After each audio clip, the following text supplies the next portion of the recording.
प्रेम से बोलिए जय माता दी। आप सभी भक्तों का दिन शुभ और मंगलमय हो। भक्तों, आज है पौष मास के शुक्ल पक्ष की अष्टमी तिथि और आज मैं आपको सुनाऊंगी मासिक दुर्गा अष्टमी की व्रत कथा। तो आपको मैं बता दूं, पौष मास के शुक्ल पक्ष की मासिक दुर्गा अष्टमी इस बार 28 दिसंबर दिन रविवार को मनाई जाएगी, यानी कि आज मनाई जा रही है। क्योंकि अष्टमी तिथि 27 दिसंबर को दोपहर 1:09 से शुरू होकर 28 दिसंबर को सुबह 11:59 में समाप्त हो रही है और उदया तिथि के अनुसार 28 दिसंबर को व्रत रखा जाएगा, जो साल की आखिरी मासिक दुर्गा अष्टमी होगी। तो मासिक दुर्गा अष्टमी का व्रत करने से जीवन की बाधाएं दूर होती है, आरोग्य, सुख, शांति, धन और समृद्धि आती है, करियर में उन्नति मिलती है, शत्रुओं पर विजय प्राप्त होती है और संतान प्राप्ति की योग बनते हैं, जिससे सभी मनोकामनाएं पूरी होती है और परिवार में खुशहाली आती है। तो आइए अपने जीवन की मंगल कामना को करते हुए आज की इस कथा का शुभ आरंभ करते हैं। प्राचीन समय की बात है। महाराज धनु के 2 पुत्र थे। उनके नाम रंभ और करम्भ थे। उन दोनों की बड़ी प्रतिष्ठा थी। वे दोनों संतानहीन थे, अतः पुत्र प्राप्ति के लिए तपस्या करने लगे। उन्होंने कई वर्षों तक तपस्या की। पंचनंद के पावन जल में तपस्या आरंभ हुई। रंभ जल के अंदर दुष्कर तप करने लगा। रंभ परसष्ट दूध वाले बट वृक्ष के नीचे गया और पंचागिन की व्यवस्था करके तपस्या में लीन हो गया। जब रंभ पंचागिन तपता हुआ साधन में तत्पर हो गया, तब उन दोनों दैत्यों की स्थिति का पता लगने पर सचीपति इंद्र बहुत ही दुखी हो गए। वे स्वयं पंचनंद पहुंचे। ग्राह का भेष धारण करके उन्होंने जल में प्रवेश किया तथा तपस्या में निमग्न करम के पैर पकड़ लिए। उनके इस प्रयास से दुराचारी करम की जीवन लीला समाप्त हो गई। अपने भाई का मरण सुनकर रंभ के क्रोध की सीमा न रही। उसके मन में ऐसी इच्छा उत्पन्न हुई कि अपना मस्तक अग्नि को भेंट कर दूं। अतः उसने सहसा बाएं हाथ से अपने सिर की चोटी पकड़ ली और दाएं हाथ से तीखी तलवार लेकर मस्तक को पर से अलग कर देना चाहा। ने में ही उसे समझाने के लिए अग्निदेव वहां प्रकट हो गए। अग्निदेव ने कहा, दैत्य, तुम में बड़ी मूर्खता भरी हुई है। अभी तो अपना मस्तक काटने को तैयार हो गए हो। भला आत्महत्या जैसे अत्यंत अधम कर्म में तुम्हारी प्रवृत्ति कैसे हो गई?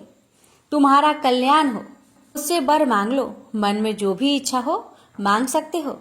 अग्निदेव की बात सुनकर रंभ ने कहा, देवेश, यदि आप प्रसन्न हैं तो मुझे अभिष्ट वर देने की कृपा कीजिए।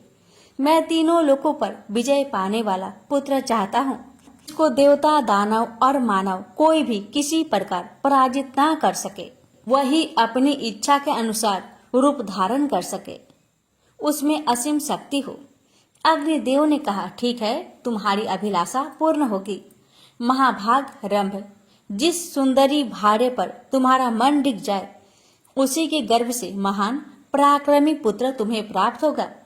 अग्निदेव की बातें सुनकर रंभ ने उनके चरणों में मस्तक झुकाया और अपने स्थान की ओर चल दिया। रंभ का स्थान संपूर्ण समृद्धियों से संपन्न था। वहां अनेक यक्ष मौजूद थे। भावनापन राक्षस तो था ही। भाव से एक महर्षि पर उस दानव की दृष्टि पड़ गई। उस समय वह भैंस भी जवानी के मद में चूर थी। रंभ उस पर आसक्त हो गया। होनी बड़ी प्रबल होती है। उसके वीर्य से वह महिषी गर्भवती हो गई। उसी समय एक दूसरा भैंसा उस भैंसे पर टूट पड़ा। अतएव उस भैंसे को मारने के लिए रंभ स्वयं सामने आ गया और उस पर झपटा। वह बलवान भैंसा भी कामांध था। उसने तुरंत अपने नुकीले सींगों से रंभ को चोट पहुंचानी शुरू कर दी। इससे वह दानव मूर्छित होकर भूमि पर गिर पड़ा और उसके प्राण शरीर से अलग हो गए। अपने स्वामी रंभ के मर जाने पर वह बेचारी महिषी भय से अत्यंत घबराकर वहां से भाग चली। वह वेग पूर्वक एक बट वृक्ष के नीचे जाकर यक्षों की शरण में गई। उसके पीछे लगा हुआ वह भैंसा भी वहां पहुंच गया। बल के अभिमान में तो वह चूर था ही। यक्षों ने देखा कि वह महिषी अत्यंत कातर होकर आंखों से आंसू गिरा रही है और भय से उसका कलेजा कांप रहा है। साथ ही पीछे दौड़कर आता हुआ भैंसा उन्हें दिखाई दिया। अतः उस महिषी की रक्षा करने के लिए यक्ष उस भैंस का सामना करने के लिए तत्पर हो गए। अब उस भैंसे के साथ उन यक्षों का युद्ध छिड़ गया। यक्ष बाण बरसाने लगे। एक बाण ऐसा लगा कि उससे आहत होकर भैंसा तुरंत प्राणहीन होकर पृथ्वी पर गिर पड़ा। रंभ यक्षों का परम प्रेमी था, अतः उन्होंने उसकी लाश लेकर दाह संस्कार करने के लिए चिता पर रख दी। पति के शरीर को चिता पर देखकर महिषी का मन में भी निश्चित विचार हो गया कि मैं भी पति के साथ सती हो जाऊं। यक्षों के रोकते रहने पर भी उसके विचार में परिवर्तन नहीं हुआ। वह जलती हुई चिता में बैठ गई। ने अपने प्रेमी पति को हृदय से चिपका लिया। उसी समय चिता के मध्य भाग से महाबली महिषासुर निकल आया। पुत्र पर कृपा करने वाला स्वयं रंभ भी एक दूसरा शरीर धारण करके रक्तबीज के रूप में चिता से निकला। यो महिषासुर और रक्तबीज इन दोनों की उत्पत्ति महाबली रंभ से हुई। तदंतर मुख्य दानव एकत्रित हुए और उन्होंने महिषासुर को ही वहां की राजगद्दी पर अभिषिक्त कर दिया। इस प्रकार महिषासुर नाम से प्रसिद्ध दानव संपूर्ण जगत पर शासन करने लगा। वर पा जाने के कारण उस पराक्रमी दैत्य को अत्यंत अभिमान हो गया। समस्त प्राणी उसके अधीन रहते थे।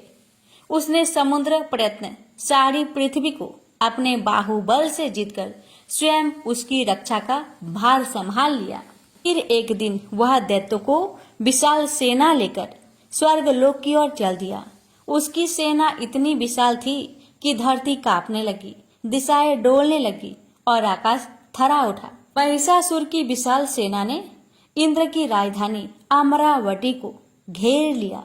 इंद्र ऐरावत हाथी पर सवार होकर देवताओं की विशाल सेना लेकर महिषासुर की सेना को स्वर्गलोक से भगाने के लिए चल पड़े। इंद्र की सेना को देखकर महिषासुर ने अपने सेनापति बिडाल को आदेश दिया, बिडाल, इंद्र को अपनी शक्ति और अपनी सेना पर बड़ा गर्व है। जाओ और इंद्र के गर्व को चूर चूर कर दो।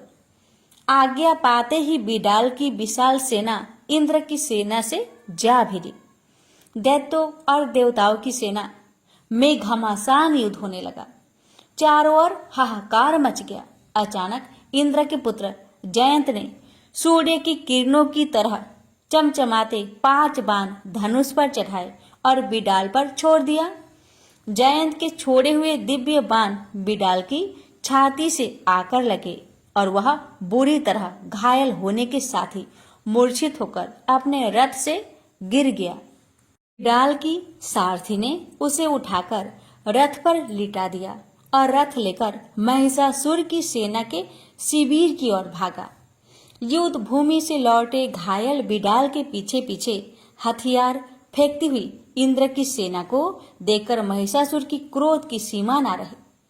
उसने अपनी विशाल गदा उठाई और अपने नाध्यक्ष चिछुर, उग्रस्त्र, उग्रवीर्य, असीलोमा, त्रिम्न, वास्क और अंधक आदि महादैत्यों के साथ एक विशाल सेना लेकर इंद्र की सेना पर टूट पड़ा। महिषासुर की विशाल सेना को देखकर ब्रह्मा, विष्णु और महेश भी इंद्र की सहायता के लिए युद्ध भूमि में आ गए। लेकिन महिषासुर ने अपनी असुरी शक्ति से असंख्य महिषासुर उत्पन्न कर दिए। ब्रह्मा, विष्णु और महेश जिस और भी देखते थे उन्हें असंख्य महिषासुर दिखाई देते थे। भगवान विष्णु ने अपने सुदर्शन चक्र को आज्ञा दी कि वह महिषासुर की इस असुरी माया को समाप्त कर डाले लेकिन सुदर्शन चक्र जैसे जैसे महिषासुर की गर्दन काटता गया, नए नए महिषासुर पैदा होते चले गए। यह देखकर ब्रह्मा, विष्णु और महेश अपने अपने स्थानों को चले गए। ब्रह्मा, विष्णु और महेश के जाते ही इंद्र और उनकी सेना के पांव उखड़ गए। देव सैनिक अपने प्राण बचाकर भागने लगे। महिषासुर की विजय सेना ने अमरावती में प्रवेश किया और इंद्र के ऐरावत हाथी, कामधेनु गौ, उच्च श्रवा घोड़ा तथा अन्य सभी चीजों पर अधिकार कर लिया और बड़ी धूमधाम से इंद्र आसन पर बैठ गया। सारा स्वर्गलोक, तीनों लोकों के सम्राट महिषासुर की जय जयकार से गूंज उठा।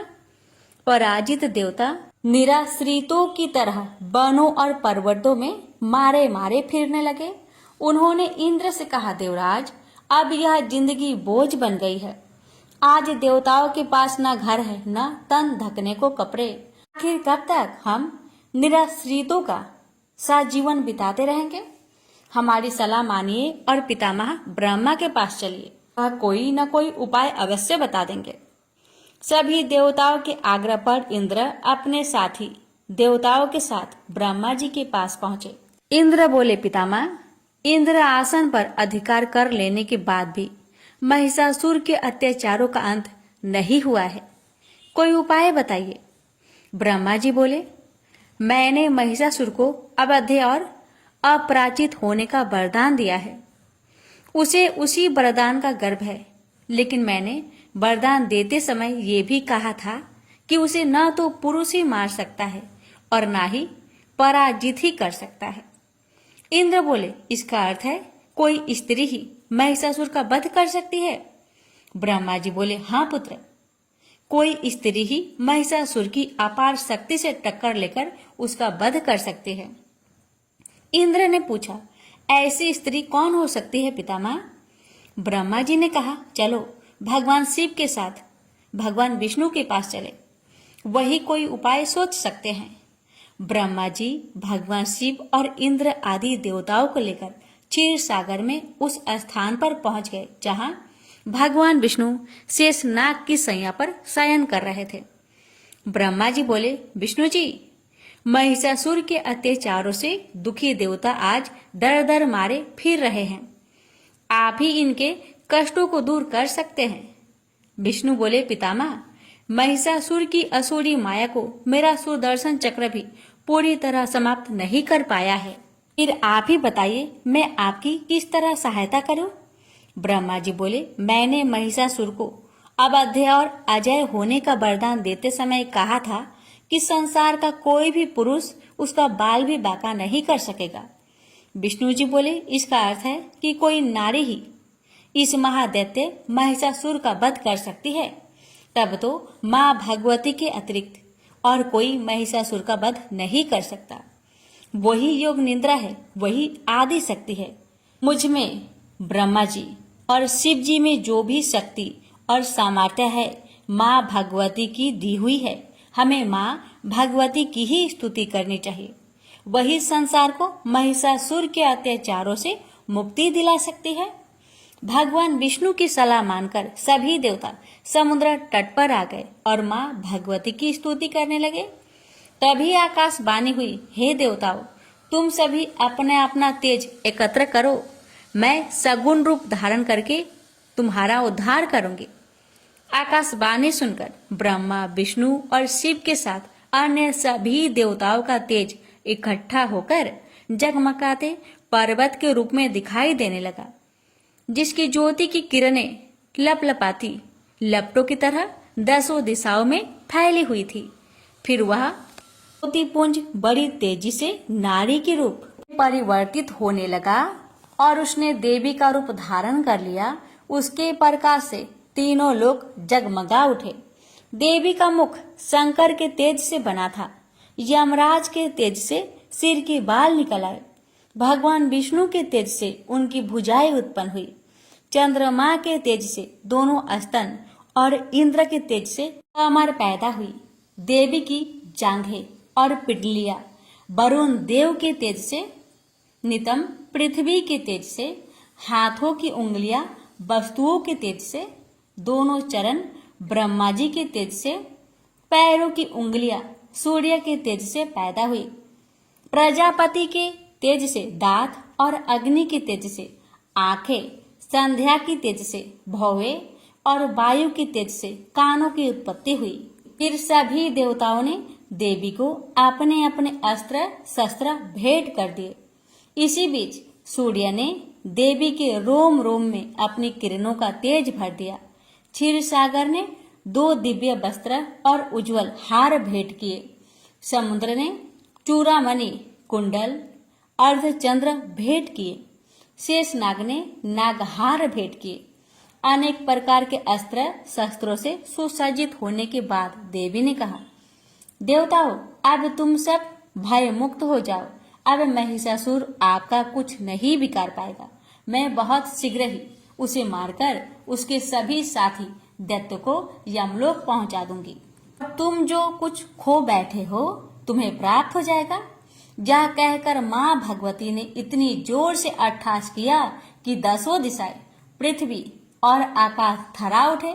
दानव भयभीत हो उठे और अभिमानी महिषासुर देवी की भयंकर गर्जना सुनकर क्रोध से तमतमा उठा। बोला, हजारों बादलों की गर्जना जैसी भयंकर आवाज किसकी थी? सैनिकों, दौड़कर जाओ और मालूम करो। माँ भगवती के गरजने की आवाज अभी तक गूंज रही थी। उस गूंज का पीछा करते हुए महिषासुर के सैनिक उस स्थान पर पहुंच गए जहां माँ भगवती अपने सिंह के साथ बैठी थी। उस देवी को देखकर महिषासुर के सैनिक भागे भागे महिषासुर की राजसभा में आए। उन्हें देख महिषासुर ने पूछा, कुछ पता चला है सैनिकों? वह आवाज किसकी थी? सैनिक बोले, महाराज, निकट ही पर्वत पर एक ऊंची चट्टान पर एक बहुत ही सुंदर स्त्री बैठी हुई है। हालांकि वह तरह तरह के अस्त्रों शस्त्रों से सुसज्जित है, लेकिन उस जैसी सुंदर स्त्री तीनों लोकों में दूसरी नहीं मिलेगी। वह तो आपके राजभवन की शोभा के ही योग है। सैनिकों की बात सुनकर महिषासुर ने अपने सेनापति चिछुक को आदेश दिया, सेनापति जाओ और उस स्त्री को सम्मान सहित यहाँ ले आओ। आज्ञा पाकर सेनापति चिछुक सैनिकों के साथ लेकर माँ भगवती के पास पहुंचा। बोला, सुंदरी, आप इस निर्जन वन में अकेली क्यों बैठी हैं? आपको तो दैत्यराज महिषासुर की महारानी होना चाहिए था, जो इस समय तीनों लोकों के स्वामी हैं। माँ भगवती गुस्से से तमतमाकर बोली, महादैत्य चिछुक, मैं महिषासुर की अभिमान को चूर चूर करके उसे यमलोक पहुंचाने के लिए यहाँ आई हूँ। जाकर महिषासुर से कहो कि वह मुझसे युद्ध करे। चिछुक ने आकर माँ भगवती का संदेश महिषासुर को सुनाया तो वह क्रोध से तलमलाकर बोला, सेनापति चिछुक, अपने साथ एक विशाल सेना लेकर जाओ। मेरा विचार है कि वह सुंदरी उस सेना को देखते ही भयभीत हो उठेगी और चुपचाप तुम्हारे साथ चली आएगी। आज्ञा पाकर चिछुक दैत्यों की एक विशाल सेना लेकर माँ भगवती के निकट पहुंचा तो उस भयंकर सेना को देखकर डरने की बजाय माँ भगवती ने अपना धनुष उठाया और इतनी तेजी से बाण बरसाने लगी कि चिछुक और उसके सैनिक अपने अपने हथियार हाथों में भी ना ले सके। माँ भगवती की भीषण बाण वर्षा से असंख्य दानव सैनिकों को मौत के घाट उतार दिया। उसमें सेनापति चिछुक भी शामिल था। अपने सेनापति के मरते ही बचे खुचे सैनिक अपने अपने अस्त्र शस्त्र फेंककर भाग छूटे और महिषासुर के पास आकर बोले, महाराज, वह स्त्री कोई साधारण स्त्री नहीं है। उसने हमारे सैनिकों को अपने शस्त्र निकालने तक का अवसर नहीं दिया और इतनी तेजी से ऐसी भीषण बाण की वर्षा कर दी कि हमारी 3/4 सेना नष्ट हो गई। सेनापति चिछुर भी युद्ध में मारे गए। चिछुर की मृत्यु का समाचार सुनकर महिषासुर का क्रोध और भी भड़क गया। उसने अपने 2 सेनापतियों को आदेश दिया, सेनापति बाष्कल और सेनापति दुर्मुख, अपनी अपनी सेना लेकर जाओ और उस स्त्री को या तो यहाँ आने पर विवश कर दो या फिर मार डालो। महासेनापति चिछुर के वध का उससे बदला लेकर ही आना। आज्ञा पाकर दोनों सेनापति अपनी अपनी सेनाओं के साथ माँ भगवती के साथ युद्ध करने के लिए गए, लेकिन उनका तथा उनकी सेनाओं का भी वही हाल हुआ जो हाल चिछूर की सेना का हुआ था। हर बार पराजय के समाचार सुनकर महिषासुर का क्रोध चरम सीमा पर पहुंच गया। उसने अपने भी सेनापतियों को साथ लिया और असंख्य सैनिकों को साथ लेकर युद्ध भूमि की ओर चल दिया। तो भूमि में पहुंचकर उसने माँ भगवती से कहा, सामान्य सैनिकों को मारकर तेरा घमंड बढ़ गया है, लेकिन तू अब सावधान हो जा, तेरा काल तेरे सिर पर मंडरा रहा है। फिर भी यदि तू मेरी महारानी के रूप में मेरे राजभवन में चलने के लिए तैयार हो तो मैं तुझे क्षमा कर सकता हूँ। देवी भगवती बोली, युद्ध में क्षमा कायर मांगते हैं, ले संभाल मेरा बार। मैं तुझे तेरी समूची सेना और तेरे बचे खुचे सैनिकों सहित अभी समाप्त कर देती हूँ। देवलोक और पृथ्वी पर अधिकार करके तूने देवताओं और मनुष्य को जितने दुख दिए हैं, मैं उतने ही बाणों से तेरे शरीर को बेध दूंगी। यह कहते ही देवी ने महिषासुर पर बाणों की वर्षा आरंभ कर दी। उनका सिंह भी क्रोधित हो उठा और दहाड़ता हुआ दानव सेना पर टूट पड़ा। देवी ने अपने ही रूप के अनेक गण उत्पन्न किए। युद्ध भूमि में चारों ओर देवियां ही देवियां दिखाई देने लगी। वे भयंकर गर्जना करते हुए दानव का संहार करने लगी। अपनी सेना का इतनी तेजी से संहार होते देख महिषासुर ने उससे दांत पीसते हुए भैंसे का रूप धारण कर लिया और देवी के गणों पर टूट पड़ा। लेकिन जब देवी के गणों का वह कुछ न बिगाड़ सका तो देवी के सिंह की ओर बढ़ा। देवी बोली, महिषासुर, तेरी अंतिम घड़ी निकट आ चुकी है। जब तक मैं मधुपान करती हूँ तब तक तू और गरज ले। महिषासुर बोला, मूर्ख स्त्री, मैं अजय हूँ। संसार का बड़े से बड़ा योद्धा भी ना तो मुझे मार सकता है न पराजित कर सकता है। जैसी स्त्री में भला इतनी सामर्थ्य कहाँ जो तीनों लोकों के स्वामी महिषासुर से टक्कर ले सके। देवी बोली, मूर्ख, पितामह ब्रह्मा ने तुझे जो वरदान दिया था वह वरदान नहीं श्राप था, लेकिन तू अभिमान के कारण ब्रह्मा जी के शब्दों के अर्थ को नहीं समझ पाया। उन्होंने स्पष्ट शब्दों में तुझे बता दिया था कि तेरी पराजय और मृत्यु पुरुष के हाथों से नहीं, स्त्री के हाथों से होगी। सुनकर महिषासुर बोला, इसका अर्थ है कि ब्रह्मा ने मुझे मूर्ख बनाया। यह तो देवताओं की पुरानी आदत है कि वे दानव के साथ अनादि काल से ही छल करते चले आए हैं। मैं पहले तुझे ठिकाने लगा दूं, ब्रह्मा जी को ठिकाने लगा दूंगा। कहकर महिषासुर अपने खुरों से पृथ्वी को खोदने लगा। अपने लंबे नुकीले सिंहों से पर्वतों को उखाड़ उखाड़ कर देवी की ओर फेंकने लगा, जिससे पृथ्वी फटने लगी। उसकी पूंछ की फटकार से समुद्र पृथ्वी को डुबाने लगा। समूची सृष्टि इस तरह हाहाकार कर उठी जैसे प्रलय आ गया हो। देवी ने नागपाश फेंककर महिषासुर को बांध लिया, लेकिन वह भैंसे का रूप त्याग कर सिंह रूप में बदल गया। फिर जैसे ही देवी तलवार से उसका सिर काटने लगी, वह खड्गधारी पुरुष बन गया। देवी ने उसे बाणों से बेध डाला। तब उसने विशालकाय गजराज का रूप धारण कर लिया और देवी के वाहन सिंह को जकड़ लिया। यह देख देवी ने तलवार से उसकी सूर काट दी। महिषासुर देवी की ओर झपटा, लेकिन उसके और देवी के बीच अनेक देवी के गण आ खड़े हुए और महिषासुर से युद्ध करने लगे। फिर देवी उछलकर महिषासुर पर सवार हो गई और अपने पैरों से उसे दबाकर उसकी गर्दन पर त्रिशूल का वार किया। पैरों से दबा होने पर भी महिषासुर पुरुष का रूप धारण करके भैंसे के मुख से निकलने लगा, लेकिन अभी उसका आधा शरीर बाहर निकल पाया था कि देवी की तलवार ने उसका सिर काट डाला। यह देख महिषासुर की बची खुची सेना पाताल की ओर भागने लगी। महिषासुर के मरते ही देवता आकाश से देवी पर पुष्प बरसाने लगी। यक्ष, गंधर्व और किन्नर तरह तरह के वाद्य यंत्र बजाकर नाचने लगे। फिर से बोलिए, दुर्गा माता की जय।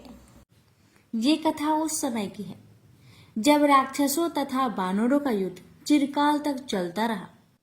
राम रावण युद्ध में रावण राम का सामना नहीं कर पा रहा था।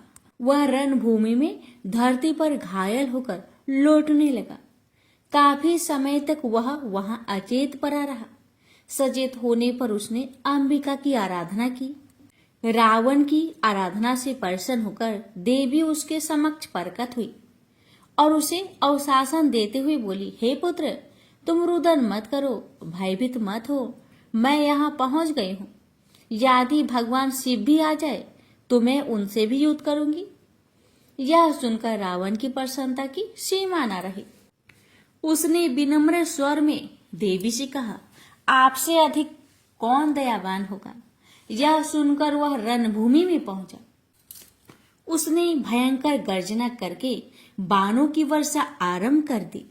श्री राम रणभूमि में आगे बढ़े। वे हेमवती पार्वती को रावण के रथ पर विराजमान देखकर आश्चर्यचकित रह गए। उन्होंने अपना धनुष बाण त्याग दिया। देवी को माता समान समझकर उन्होंने उन्हें प्रणाम किया। तभी विभीषण से कहा, हे मित्र, रावण का नाश करने में एक बहुत बड़ी बाधा उपस्थित हो गई है। अब रावण का वध करने की शक्ति किसमें है? आज तो शिव की शक्ति भवानी स्वयं रावण की रक्षा के लिए पहुंच गई है। आप रावण के रथ की ओर देखिए। रावण भवानी की गोद की शोभा बढ़ा रहा है। राम की इस विपत्ति को देखकर सभी देवता विचलित हो उठे। उन्होंने कहा, हेमवती दुर्गा ने इस समय यह क्या किया है? देवी ने एक अत्यंत कठिन बाधा देवताओं के शत्रु रावण के वध में खड़ी कर दी है। अब क्या किया जाए? इस पर ब्रह्मा ने कहा, इसका एक ही उपाय है कि गौरी की आराधना की जाए। रावण उनकी आराधना करने से ही मारा जा सकता है। इधर राम इस बात से चिंतित थे कि भविष्य में क्या करना चाहिए। उन्होंने सोचा कि मैं न रावण का वध कर सका और न जानकी को मुक्ति दिला सका। यह सोचकर उनकी आंखों से अश्रुधारा बहने लगी। यह दृश्य देखकर विभीषण का मन द्रवित हो उठा। उसने कहा, स्थिति मेरे नियंत्रण से बाहर हो गई है। संभवतः मैं इसमें कुछ नहीं कर सकता हूँ। राम, लक्ष्मण तथा समस्त सेना उद्गन हो उठे। सभी देवगण विचलित हो उठे। इंद्र ने ब्रह्मा से कहा, हम राम को विपत्ति में पड़े नहीं देख सकते। इसका कुछ उपाय तो ढूंढना ही पड़ेगा। ब्रह्मा बोले, अब हमारे पास देवी की आराधना के अतिरिक्त और कोई चारा नहीं है। यदि राम स्वयं देवी की आराधना करें तभी रावण का वध हो सकता है। यह सुनकर इंद्र ने कहा, तुरंत जाकर राम को इसकी सूचना दीजिए। ब्रह्मा ने राम के पास जाकर भक्ति पूर्वक कहा, हे दयामयी राम, आप एक कार्य कीजिए जिससे आपको रावण का वध करने में सफलता मिलेगी। आप देवी की आराधना कीजिए, आपके संकट के बादल छट जाएंगे। राम ने कहा, आप मुझे देवी की आराधना की विधि बताइए। ब्रह्मा ने राम को देवी की आराधना की विधि बता दी।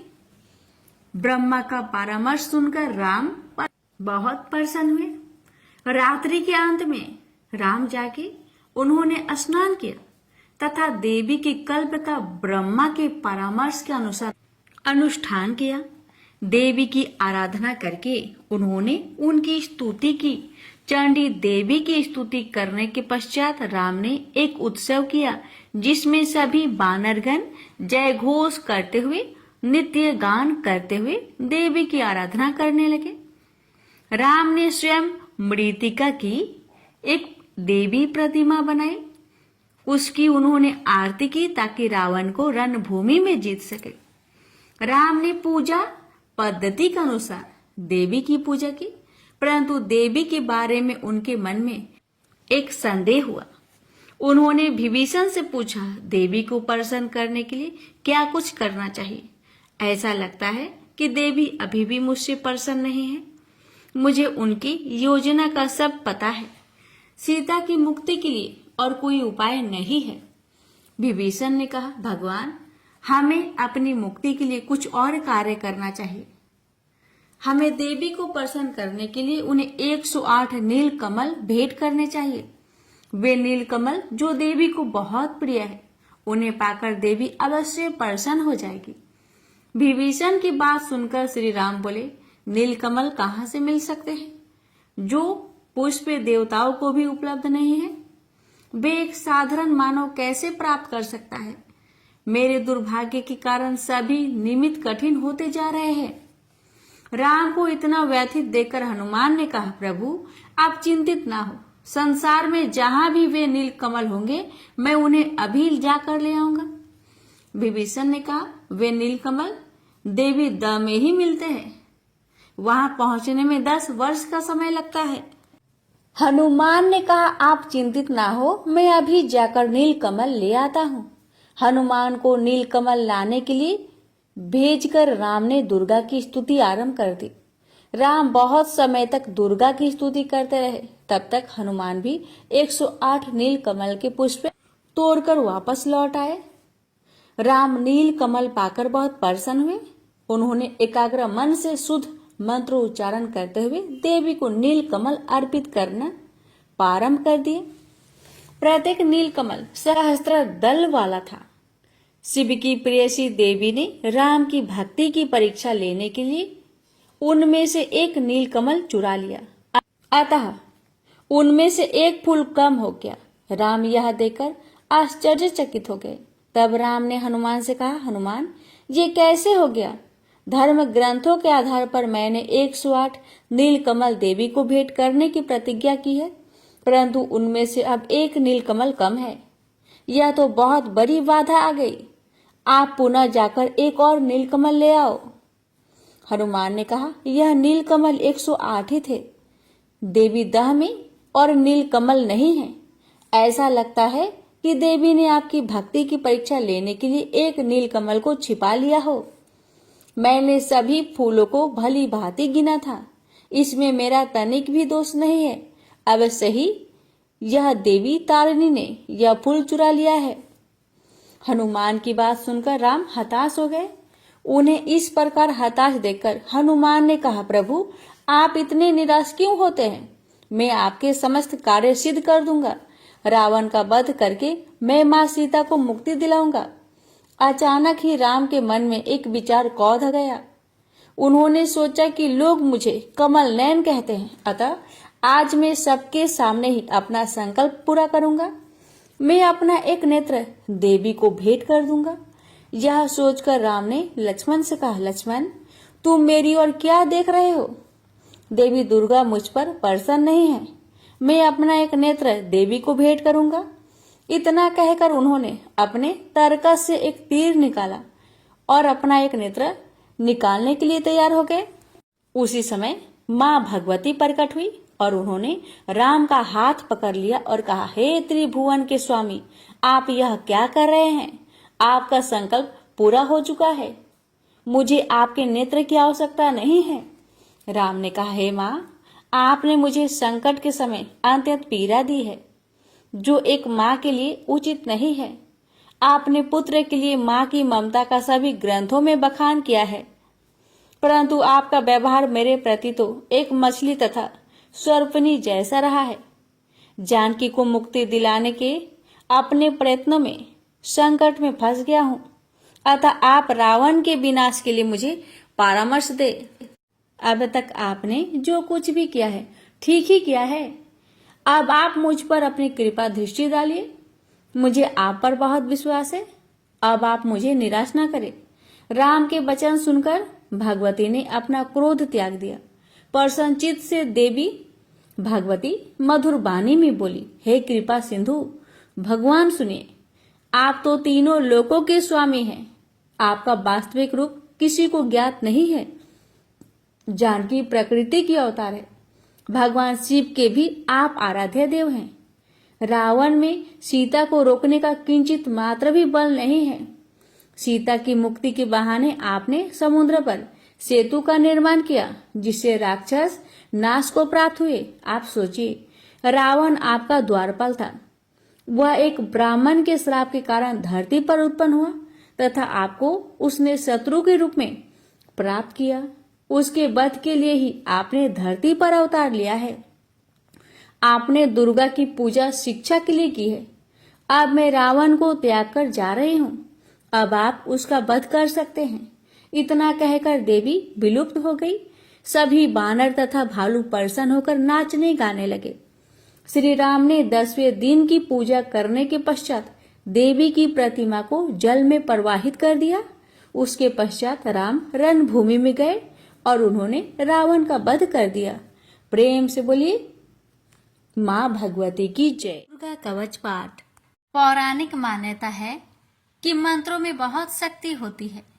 अगर इस मंत्रों को सही से पढ़ा जाए तो प्रतिकूल कंपन को अधिक सकारात्मक और आकर्षक कंपन में बदलने की क्षमता होती है। अगर आप अपने चारों ओर फैली नकारात्मकता से परेशान हैं और आपको कोई रास्ता नहीं दिखाई पड़ रहा, तो आपको दुर्गा कवच का पाठ करना चाहिए। ऐसा कहा जाता है कि वह व्यक्ति जो ईमानदारी से भक्ति और सही उच्चारण के साथ नियमित रूप से दुर्गा कवच को पढ़ता या सुनता है, वह सभी बुराइयों से संरक्षित रहता है।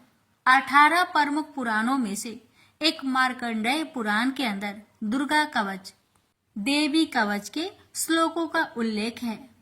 दुर्गा कवच दुर्गा सप्तशती का एक आदित्य स्रोत है। दुर्गा कवच को भगवान ब्रह्मा ने ऋषि मार्कंडेय को सुनाया और इसमें 47 श्लोक शामिल है। इसके बाद 9 श्लोकों में फल श्रुति लिखित है। फल श्रुति का अर्थ होता है कि मंत्रों को सुनने या पढ़ने से क्या फल प्राप्त होता है। दुर्गा कवच का महत्व। दुर्गा कवच में भगवान ब्रह्मा जी ने देवी पार्वती माँ की 9 अलग अलग देवीय रूपों के बारे में बताया है। भगवान ब्रह्मा हर किसी को देवी कवच को पढ़ने या सुनने के लिए देवी माँ का आशीर्वाद मांगने के लिए अनुरोध करते हैं। जो भी इस कवच का नित्य पाठ करता या सुनता है, वह माँ दुर्गा से विशेष आशीर्वाद प्राप्त करता है। नकारात्मकता को खत्म करने के लिए एक शक्तिशाली मंत्रों का संग्रह देवी कवच के रूप में विद्यमान है। यह जातक को किसी भी बुरी आत्माओं से बचाने के लिए एक कवच के लिए रूप में कार्य करता है। भक्तों, अब जानते हैं दुर्गा कवच का पाठ कैसे करें। दुर्गा कवच का पाठ दुर्गा सप्तशती के आरंभ में और दुर्गा सप्तशती पाठ के बाद में करना चाहिए। दुर्गा कवच का पाठ करने से पहले स्नान करके स्वच्छ वस्त्र धारण कर ले। इसके बाद माँ का ध्यान करे और घी का दीप जलाए।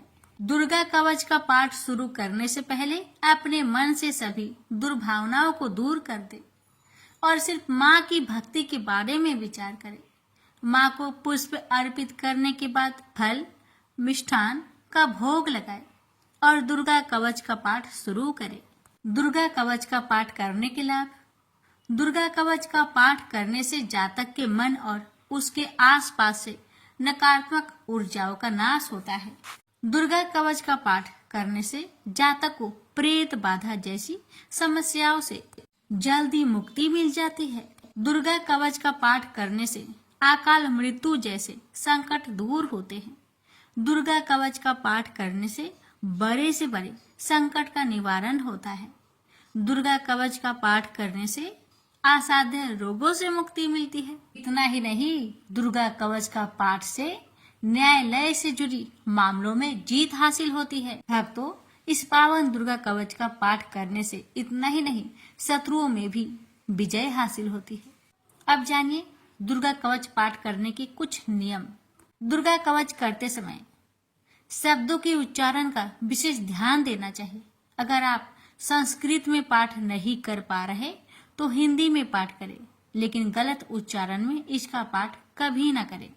दुर्गा कवच का पाठ करते समय प्याज, लहसुन, तंबाकू, मांस, मदिरा और किसी भी प्रकार के तामसिक भोजन को ना ग्रहण करें।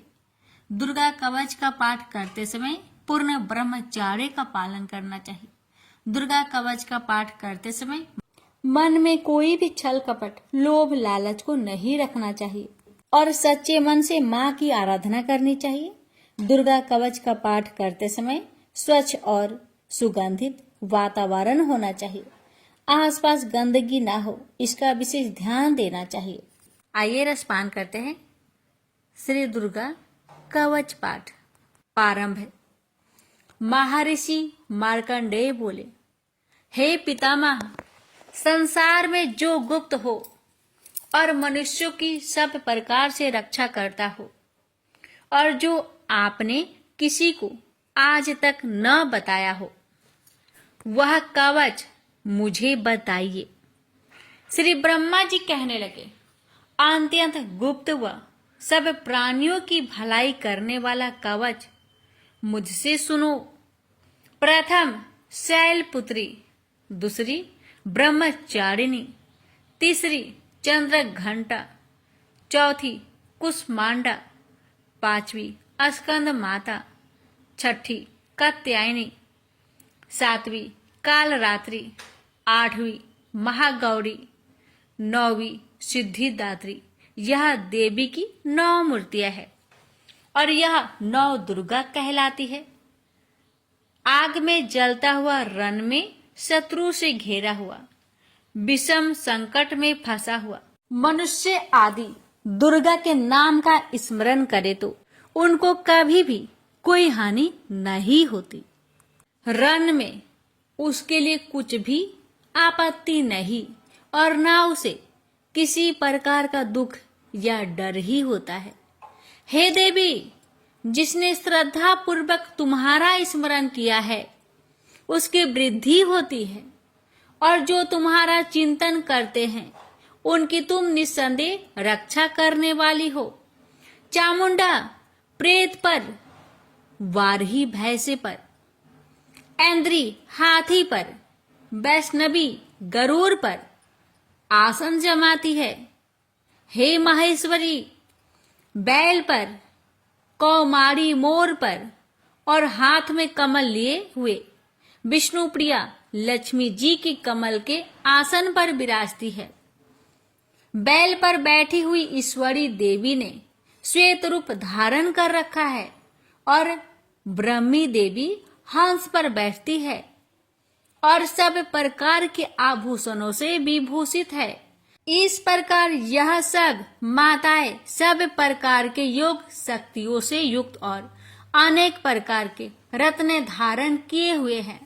भक्तों की रक्षा के लिए संपूर्ण देवियां रथ में बैठी तथा क्रोध में भरी हुई दिखाई देती है और ये शंख, चक्र, गदा, शक्ति, हल और मूसल, खेटक और तोमर, परशु तथा पास, कुंते और त्रिशूल एवं उत्तम सारंग, धनुष आदि शास्त्रों को दैत्य के नाश के लिए और भक्तों की रक्षा के लिए है और देवताओं के कल्याण के लिए धारण किए हैं। हे महारुद्रे, अत्यंत घोर पराक्रम, महान बल और महान उत्साह वाली देवी, तुमको मैं नमस्कार करता हूँ। हे देवी, तुम्हारा दर्शन दुर्लभ है तथा आप शत्रुओं के भय को बढ़ाने वाली है। हे जगदम्बिके, मेरी रक्षा करो। पूर्व दिशा में ऐन्द्री मेरी रक्षा करे, अग्निकोण में अग्नि शक्ति, दक्षिण में वाराही देवी, नेतृत्व कोण में खड़क धारिणी देवी मेरी रक्षा करे। बारूनी पश्चिम दिशा में, वायु कोण में मृग वाहिनी, उत्तर में कौमारी और ईशान में शूलधारिणी देवी मेरी रक्षा करे। ब्राह्मणी ऊपर की ओर से मेरी रक्षा करे और वैष्णवी देवी नीचे की ओर मेरी रक्षा करे। और इसी प्रकार 100 पर बैठी चामुंडा देवी 10 दिशाओं में मेरी रक्षा करे। जया आगे, विजया पीछे, बाई और अजीता, दाहिनी और अपराजिता मेरी रक्षा करे। उधोतिनी देवी शिखा की रक्षा करे तथा उमा सिर में स्थित होकर रक्षा करे। इसी प्रकार मस्तक में मालाधरी देवी रक्षा करे और यशस्वी देवी मेरी भौहों का संरक्षण करे। भौहों के मध्य भाग में त्रिनेत्रा नथुनों की यम घंटा देवी रक्षा करे। नेत्रों के मध्य में शंखिनी देवी और द्वार बासिनी कानों की रक्षा करे। कपोलों की कालिका देवी और कानों के मूल भाग की भगवती साकरी रक्षा करे।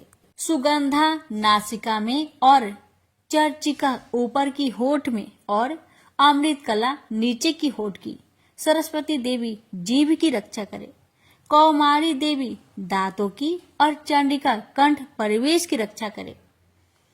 चित्र घंटा गले की घंटी की और महामाया तालू की रक्षा करे। कामाक्षी ठोड़ी की सर्वमंगला बानी की रक्षा करे। भद्रकाली गर्दन की और धनुर्धरी पीठ के मेरुदंड की रक्षा करे। कंठ के बाहरी भाग की नीलग्रीवा और कंठ की नली की नल कुबरी रक्षा करे। दोनों कानों की खाडिंगिनी और वज्रधारिणी मेरी दोनों बाहों की रक्षा करे। दंडिनी दोनों हाथों की और अंबिका देवी समस्त उंगलियों की रक्षा करे। सुलेश्वरी देवी संपूर्ण नखों की। कुलेश्वरी देवी पेट की रक्षा करे। महादेवी दोनों स्तनों की। शोक विनाशिनी मन की रक्षा करे। ललिता देवी हृदय की। शूलधारिणी उदर की रक्षा करे। कामिनी नाभि की। गुहोश्वरी गुहा स्थान की। पुतना और कामिका लिंग की और महिषावाहिनी गुदा की रक्षा करे। भगवती खटी भाग में और विंध्यावासिनी घुटनों की रक्षा करे। संपूर्ण इच्छाओं को पूर्ण करने वाली महाबला देवी दोनों पिंडलियों की रक्षा करे। नरसिंही दोनों टकुनों की और तेजस्वी देवी दोनों पावों के पृष्ठ भाग की। श्रीधरी पावों की अंगुलियों की तथा बासनी पैर की तलुओं की। दंष्ट्रा करालिनी देवी नखों की। ऊर्ध केशविनी केशों की। बागेश्वरी त्वचा की रक्षा करे। रोमा बलियों के छेद्रों की। कौबेरी और त्वचा की बागेश्वरी देवी रक्षा करे। पार्वती देवी रक्त मज्जा बसा मांस हड्डी की रक्षा करे। कालरात्रि आंतों की रक्षा करे। मुकुटेश्वरी देवी पित्त की। पद्मावती कमल कोश की। चूड़ामणि कफ की रक्षा करे। ज्वालामुखी नसों के जल की रक्षा करे। अभेदा देवी शरीर के सब जोड़ों की रक्षा करे। ब्राह्मणी मेरे वीर्य की। छत्रेश्वरी छाया की और धर्म धारिणी मेरे अहंकार मन तथा बुद्धि की रक्षा करे। प्राण अपान समान उदान और व्यान की। वज्रहस्ता देवी रक्षा करे। कल्याण शोभना मेरे प्राण की रक्षा करे। रस रूप गंध शब्द और स्पर्श इन विषयों का अनुभव करते समय योगिनी देवी मेरी रक्षा करे तथा मेरे सत्वगुण रजोगुण तमोगुण की रक्षा नारायणी देवी करे। आयु की रक्षा बाराही देवी करे। वैष्णवी धर्म की तथा चक्रिनी देवी मेरी यश कृति लक्ष्मी धन विद्या की रक्षा करे। इंद्राणी मेरे शरीर की रक्षा करे और हे चंडिके आप मेरे पशुओं की रक्षा करे। महालक्ष्मी मेरे पुत्रों की रक्षा करे और भैरवी मेरी पत्नी की रक्षा करे। मेरे पथ की सुपथा तथा मार्ग की क्षमा करी देवी रक्षा करे। राजा के दरबार में महालक्ष्मी तथा सब और व्याप्त रहने वाली विजया देवी चारों ओर से मेरी रक्षा करे। जो स्थान रक्षा से रहित हो और कवच में रच गया हो उसका पापों का नाश करने वाली जयंती देवी रक्षा करे। अपना शुभ चाहने वाले मनुष्य को बिना कवच के एक पग भी कहीं न जाना चाहिए, क्योंकि कवच रखने वाला मनुष्य जहां भी जाता है वहां उसे अवश्य धन लाभ होता है तथा विजय प्राप्त करता है। अभीष्ट वस्तु की इच्छा करता है वह उसको इस कवच के प्रभाव से अवश्य मिलती है और वह इसी संसार में महा ऐश्वर्य को प्राप्त होता है। कवचधारी मनुष्य निर्भय होता है और वह तीनों लोकों में माननीय होता है। देवी का यह कवच देवताओं के लिए भी कठिन है, जो नित्य प्रति नियम पूर्वक तीनों संध्याओं को श्रद्धा के साथ इनका पठन पाठन करता है, उसे देव शक्ति प्राप्त होती है। वह तीनों लोकों को जीत सकता है तथा अकाल मृत्यु से रहित होकर 100 वर्ष तक जीवित रहता है। उसकी लुता, चर्म रोग, विस्फोट आदि समस्त व्याधियां समूल नष्ट हो जाती है। वह अस्थावर, जंगम तथा कृत्रिम विष दूर होकर उनका कोई असर नहीं होता है तथा समस्त अभिचारक प्रयोग और इस तरह के जितने मंत्र तंत्र इत्यादि होते हैं, इस कवच के हृदय में धारण कर लेने पर नष्ट हो जाते हैं। इसके अतिरिक्त पृथ्वी पर विचरने वाला भूचर, नभचर, जलचर प्राणी, उपदेश मात्र से सिद्ध होने वाले निम्न कोटि के देवता, जन्म के साथ प्रकट होने वाले देवता, कुल देवता, कंठमाल आदि डाकिनी शाकिनी, अंतरिक्ष में विचरने वाली अत्यंत बलवती भयानक डाकिनियां, गृह भूत, यक्ष, गंधर्व, राक्षस, ब्रह्म राक्षस, बैताल, कुष्मांड और भैरव आदि अनिष्ट कारक देवता भी उस मनुष्य को, जिसने कि अपने हृदय में यह कवच धारण किया हुआ, देखते ही भाग जाते हैं। इस कारण कवच के धारण करने से मान और तेज बढ़ता है। जो मनुष्य इस कवच का पाठ करके उसके पश्चात सप्तशती चंडी का पाठ करता है, उसका यश जगत में विख्यात होता है। और जब तक वन पर्वत और कना आदि इस भूमंडल पर स्थित है, तब तक यह पुत्र पौत्र आदि संतान परंपरा बनी रहती है। फिर देहांत होने पर ऐसा मनुष्य परम पद को प्राप्त होता है, जो देवताओं के लिए भी कठिन है, और अंत में सुंदर रूप को धारण करके भगवान शंकर के साथ आनंद करता हुआ परम मोक्ष को प्राप्त होता है। प्रेम से बोलिए जय माता दी। माता, इस दुर्गा कवच पाठ करने में हमसे अगर कोई गलती हुई हो उसे क्षमा करे। जय माता, कथा कहने वाले पर, सुनने वाले पर अपनी कृपा बनाए रखे। जय माता दी। अब भक्तों रसपान करेंगे अर्थ अर्गला श्रोतम। मार्कंडेय जी कहते हैं, जयंती मंगला काली, भद्र काली, कपालिनी, दुर्गा, क्षमा शिवा, धात्री, स्वाहा और स्वधा, इन नामों से प्रसिद्ध देवी, तुम्हें मैं नमस्कार करता हूँ। हे देवी, तुम्हारी जय हो। प्राणियों के संपूर्ण दुख हरने वाली तथा सब में व्याप्त रहने वाली देवी, तुम्हारी जय हो। काल रात्रि तुम्हें नमस्कार है। मधु और केटभ दैत्य का वध करने वाली, ब्रह्मा को वरदान देने वाली देवी, तुम्हें नमस्कार है। तुम मुझे रूप दो, जय दो, यश दो और काम क्रोध आदि शत्रुओं का नाश करो। महिषासुर का नाश करने वाली तथा भक्तों को सुख देने वाली देवी, तुम्हें नमस्कार है। तुम मुझे सुंदर स्वरूप दो, विजय दो और मेरे शत्रुओं को नष्ट करो। हे रक्त बीज का वध करने वाली, हे चंड मुंड को नाश करने वाली, तुम मुझे रूप दो, जय दो, यश दो और काम क्रोध आदि शत्रुओं का नाश करो। हे शुभ, निशुभ और धूम्राक्ष राक्षस का मर्दन करने वाली देवी, मुझको स्वरूप दो, विजय दो और मेरे शत्रुओं का नाश करो। हे पूजित चरण युगल वाली देवी, हे संपूर्ण सौभाग्य प्रदान करने वाली देवी, तुम रूप दो, जय दो, यश दो और काम क्रोध आदि शत्रुओं का नाश करो। हे देवी, तुम्हारे रूप और चरित्र अमित है। तुम सब शत्रुओं का नाश करने वाली हो। मुझे रूप, जय, यश दो और काम क्रोध आदि शत्रुओं का नाश करो। पाप को दूर करने वाली चंडिके, इस संसार में जो भक्ति से तुम्हारा पूजन करते हैं, उनको तुम रूप तथा विजय और यश दो तथा उनके शत्रुओं का नाश करो।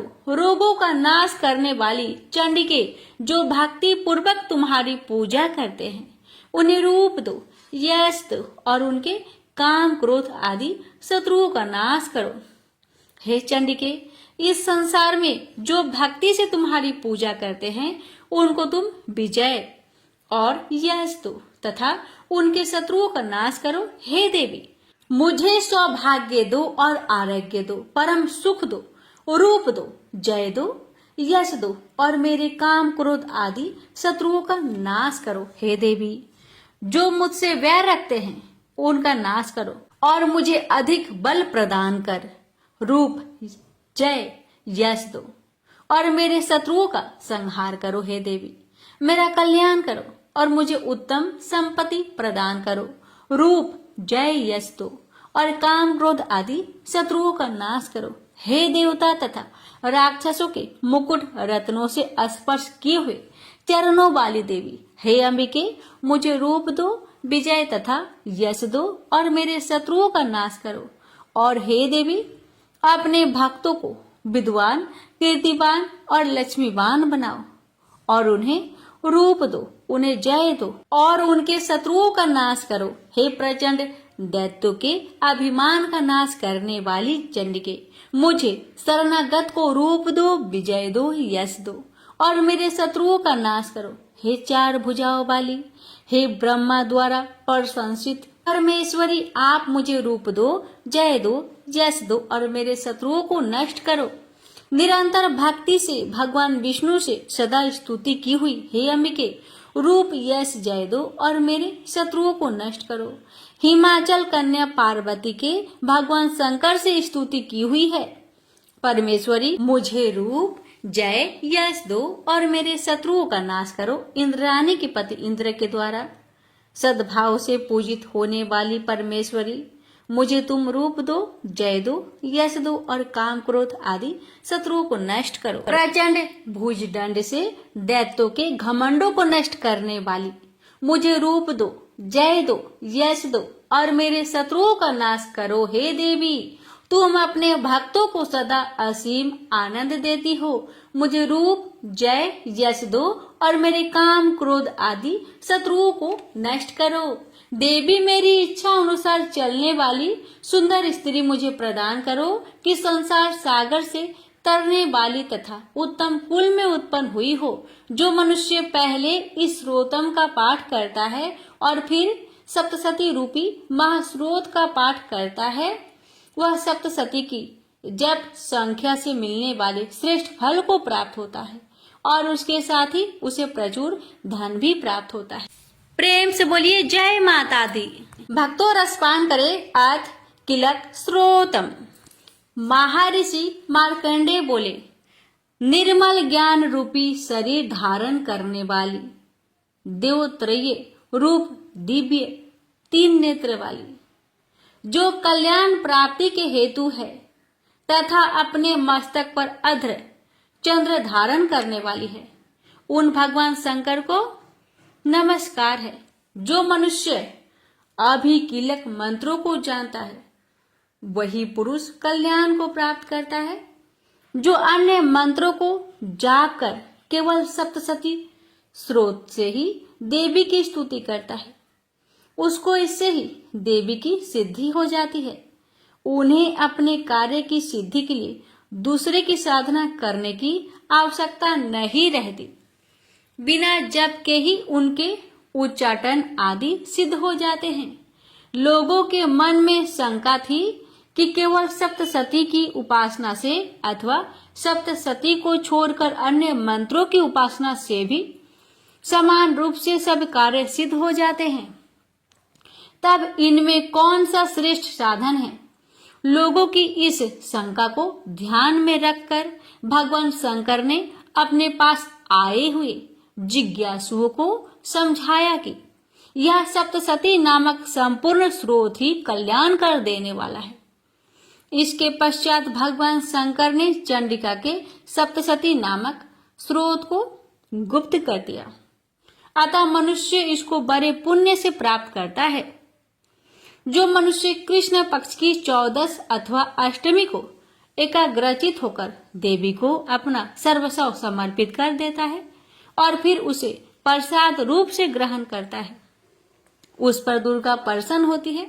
अन्यथा नहीं होती। इस प्रकार सिद्ध के प्रतिबंधक रूप कील के द्वारा भगवान शंकर ने इस स्रोत को कीलित कर रखा है। जो पुरुष इस सप्तशती को निष्कीलन करके नित्य पाठ करता है वह सिद्ध हो जाता है, वही देवों का पार्षद होता है और वह गंधर्व होता है। सर्वत्र विचरते रहने पर भी उस मनुष्य को इस संसार में कहीं कोई डर नहीं होता।